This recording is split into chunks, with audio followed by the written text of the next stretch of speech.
This recording is for student use. When you are ready to either take the practice test or the training test, or when you're actually ready to take the Smarter Balanced State Assessment, you will see on your screen the Smarter Balanced icon, and you will double click that to get you started. If you're going to take the test on a Chromebook, then you need to start with everyone logged off. Click on Apps in the bottom left corner, and then on Air Secure Test. Then you will come into the sign-in screen. At the sign-in screen, you will either put in your confirmation code, SSID, and session number. Your teacher will have to give you any of this information in order to sign on. If you are taking the practice test or a training test, you'll click here where it says click here to go to practice and training. So you need to know which test you're taking, and you'll need the information of your state SSID in order to log in. Eventually you'll get to a screen that looks something like this. This is the training session. So I'll need to know my session ID. My teacher will give me that, and I will type it in. When you're typing, you don't need to worry about cap locks. It will automatically do caps for you. But you do need to tab between each box. When you log in, there's two possible error messages. The first is about the environment not being secure. This means that all the other programs on the computer had not been closed down, logged off. You will need to make sure that everything else is closed, all browsers and other programs, so log off and do that. The second error message means that you did not enter your confirmation code or first name or password correctly, so go back and try and enter them again. Once you are logged in, you will find the Is This You screen. It will want to verify your grade. Mine says guest, but yours might have your name and your information, so you want to double check that that information is correct. And if it is, you'll say yes. If it is not, you'll want to contact your teacher. And then it's going to confirm what test your teacher said you're taking. And now you have to wait for your teacher to begin your test for you. Wait patiently for a couple of minutes until your teacher has a chance to get your name approved. When you have been approved, you'll get a screen that double checks that you're taking the correct test. If all of this information looks correct, you'll push Yes, Start My Test. It'll want to do a quick sound check. If you hear the sound, you'll click Yes. If you need more review after this video, you can review anything that's on this video by going to these overview and test rules sites. But usually your teacher is going to want you to just begin the test now. We're taking a language arts test today.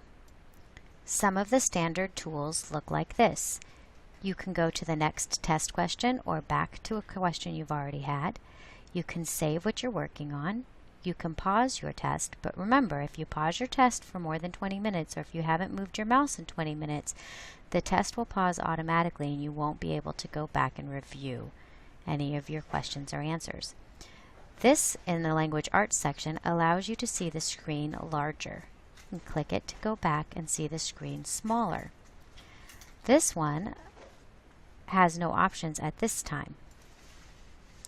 Over here you can zoom out or you can zoom in to make the text easier to read. On this side, it'll give you a tutorial that explains how to answer this kind of question. And it's just a slideshow that takes you through how each question is answered. So if at any time you wonder how you're supposed to answer the question, this will give you instructions on how to do that. This one will look different because it's a different type of question. So anytime you have a question about how to answer the questions, just click here. There is a notepad available for you to take notes. And if you want to go back and review that question later in the test, you can mark for review so that you can go back to any questions that might be giving you trouble and review them before the test is over. If you are taking a math test, it may look a little different. In the top it tells you how many questions you've answered and where you are in your test. And there's also a little question mark at the top.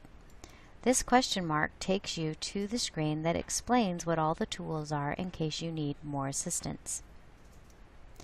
As you answer the questions on the test, it will progress you to the next question. It won't let you go to the next question if you haven't answered the previous question. You can review a previous question by clicking back. The only time you can review a question is if you have not completed the test and you want to go back and review questions, and you can still flag questions that you need help with.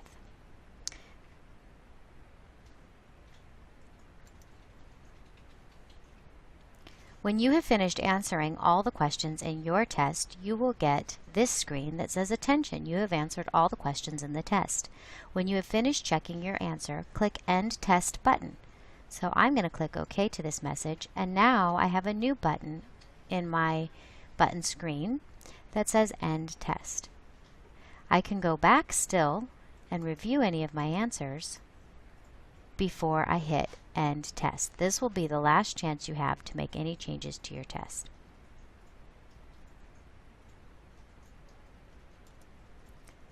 Click End Test. You have reached the end of the test. Click Yes to continue to the next page. Click No to keep working. This time I'm going to click Yes.